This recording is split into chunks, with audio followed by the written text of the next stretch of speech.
ভাবছি আসলে না ভাবলে হইতো না, বাট হ্যাঁ উইকেট একটু লাকেরও ফেভার হইতে হয়, কিন্তু আমি খুশি যে আমি আলহামদুলিল্লাহ মানে আমি বোলিংয়ে যেটা করতে চাচ্ছি এক্সিকিউট সেটা হচ্ছে। আসলে ভালো বোলিং করতে পারাটাই ইম্পর্টেন্ট, উইকেট তো অনেক সময় কম হয়, দুইটা বেশি হয়, কিন্তু আল্লাহর কাছে শুক্রিয়া। আর আজকে একটা মজার বিষয় ছিল যে আমাদের যে টিমের মেসোয়ার আনোয়ার বলতেছে ভাইয়া তুমি আজকে 4 উইকেট নাও। আমি চাচ্ছিস যে আল্লাহর কাছে বেশি ইচ্ছা 8 উইকেটও ধরতে পারে, এই 7 উইকেট পেয়ে গেছি আজকে আলহামদুলিল্লাহ। সোফার আমি আমার প্ল্যান এক্সিকিউট করতে পারছি এবং জিতছি, ভালো লাগতেছে। লাস্ট বলটা যখন করেছিলেন একদম শেষ 7 উইকেট হয়ে গেছে, মনে হচ্ছিল 8টা উইকেটও হতে পারে। না আসলে লোভে যায় নাই, বেশি লোভে গেলে তাহলে হাফ বলে 4 হয়ে যেতে পারতো। আমি ভাবছি যে না আমি একটা 1 বল এট এ টাইম আমি ক্লিয়ার ছিলাম, সিচুয়েশন অনুযায়ী কি করা দরকার এবং সেটা করতে পারছি। ভালো লাগছে যে না যখনই ক্যাপ্টেন আমাকে ট্রাস্ট করে নিয়ে আসছে আমি ব্রেক থ্রু দিতে পারছি আলহামদুলিল্লাহ। আসলে টি-20 ক্রিকেটের 7 উইকেট বা এরকম উইকেট পেলে কেমন হয়? মানে ভাইয়া আসলে ফাইফার তো যে কোনো ফরম্যাটেই অনেক স্পেশাল, কারণ অনেকবার 3 উইকেট 4 উইকেট পাইছি, কিন্তু একটু উইকেটের সাথে লাগও লাগে 5টা পাইতে। আলহামদুলিল্লাহ এটা আমার জন্য একটা বড় পাওয়া, এবং যেহেতু আমি বাংলাদেশের ছেলে বিপিএল একটা হিস্টোরিতে আমার নাম থাকবে খেলা ছাড়ার পরও, এটা আমার জন্য একটা বড় প্রাউড মোমেন্ট। মানে মানে বাংলাদেশের ক্রিকেটে বিপিএল এর একটা বিশাল আছে, ভূমিকা আছে পজিটিভ এন্ড নেগেটিভ। আপনার এই 7 উইকেটের আগে কি মোটিভেশন হিসেবে কি কোনো অর্থ সমাগম আসছে কি, মানে টাকা পয়সা আসছে কিনা, মানে এটা ইন্সপায়ার করছে পারফরমেন্সটা একটু ভালো করার জন্য?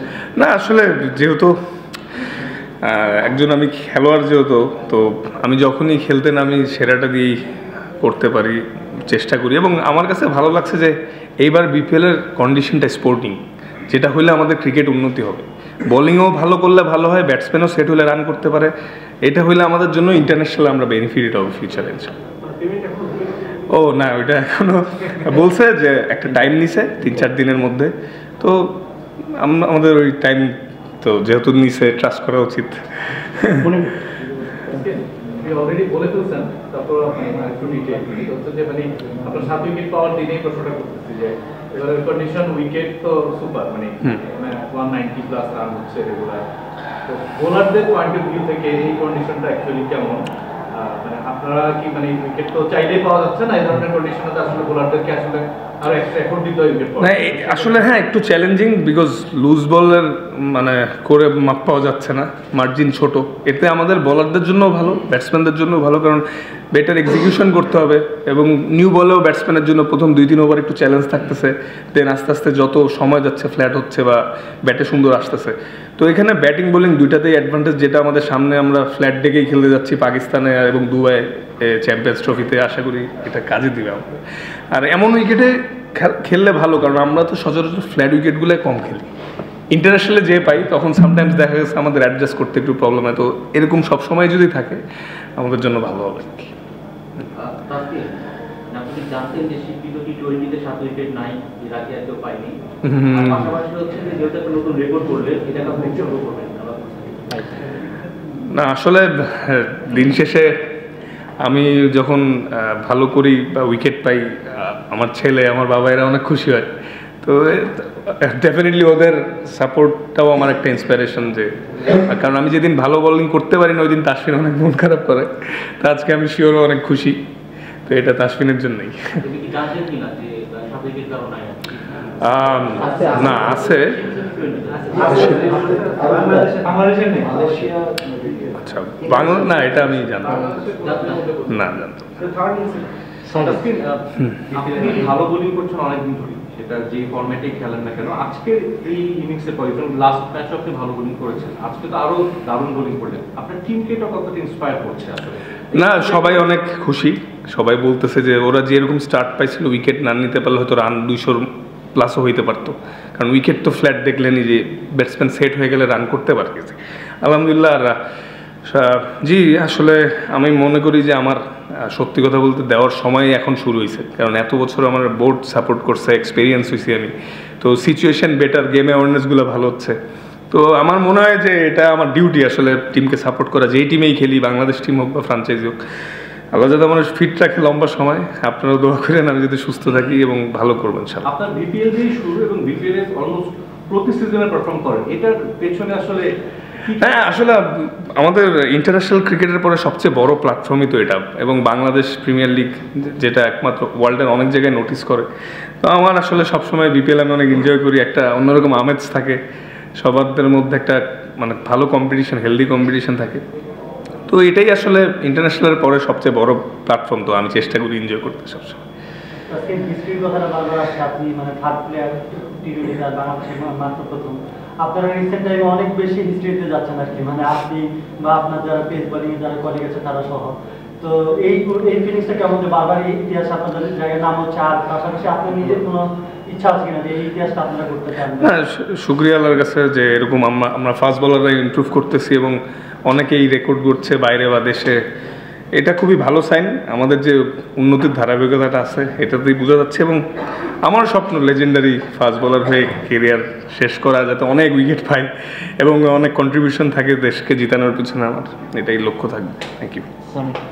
তাসকিন 7 জন ব্যাটসম্যানকে আউট করেছেন, কাকে আউট করে সবচেয়ে বেশি ফুলফিলমেন্ট বা এনজয়মেন্ট এসেছে, বা কোন উইকেটটা সবচেয়ে বেশি? ফার্স্ট বলটা যেটা লিটন আউট হলো, আনপ্লেয়েবল ডেলিভারি ছিল, মানে যে কোনো ব্যাটসম্যানেরই ওখানে ব্যাট দিতেই হতো এবং নিয়ে গেছে। তো এরকম উইকেটে ক্যারি করলে আসলে ফাস্ট বোলাররা একটা বাড়তি বুস্ট আপ হয়, এবং বাংলাদেশে এমন ক্যারি করতেছে মানে ভালো সাইন। আর সবগুলো উইকেটই অনেক ইম্পর্টেন্ট, কিন্তু প্রথম উইকেটটা বেশি হ্যাঁ, এটা ঠিক হয়ে যাবে ইনশাল্লাহ, আমাদের বিশ্বাস আছে ঠিক হয়ে যাবে, কারণ খারাপ তো শেষ হবেই এক সময় ইনশাল্লাহ। আসি গলা শুকিয়ে গেছে। আচ্ছা, বাস ছেড়ে দিবে ভাই।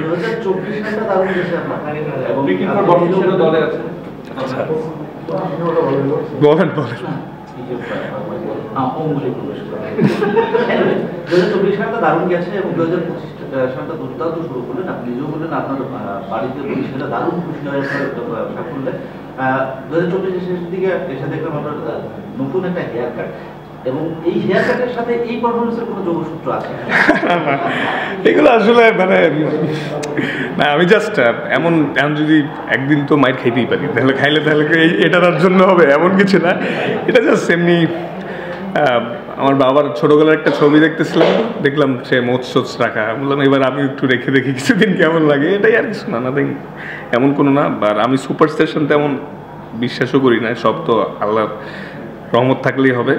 আর এটাই দোয়া করেন এই 25টাও যাতে ভালো যায়, 23-24 তো আল্লাহর রহমতে ভালোই গেছে, এটা যাতে আরও ভালো যায়, প্রত্যেকটা 5% ইমপ্রুভমেন্ট নিয়ে যাতে এবছরও শেষ করতে পারে। বাবাই থ্যাংক ইউ। আপনি বারবার উইকেট কন্ডিশনের কথা বলতেছেন, মানে আপনি কি ফিসারা পেরেরাকেও একটা ধন্যবাদ দিতে চান আপনাকে প্রথমে বল করার সুযোগ করে? ও হ্যাঁ, আজকে মানে হয়তো ওরা ফ্ল্যাট উইকেট, আপনি কি সারপ্রাইজ ছিলেন? না আমাদেরও প্ল্যান ছিল আমরা টসে জিততে পারলে বোলিং নেব, কারণ আজকে কন্ডিশনটা একটু ঠান্ডা এবং হেজি ছিল, তো ভাবছিলাম যে বল মুভমেন্ট হবে এবং আমাদের জন্য ভালো হয়েছে। হয়তো ওরা ভাবছে যে ফ্ল্যাট উইকেটে ওরা বড় টোটাল করবে, বাট আলহামদুলিল্লাহ যাই হয়েছে। তো অ্যাজ এ বলার হিসাবে সবসময় টসে জিতে সব বলাররাই বাড়তি অ্যাডভান্টেজ নিতে চায়, তো আমরা উইকেটও হেল্প পাইছি প্লাস এক্সিকিউটও করতে পারছি। Last one Rana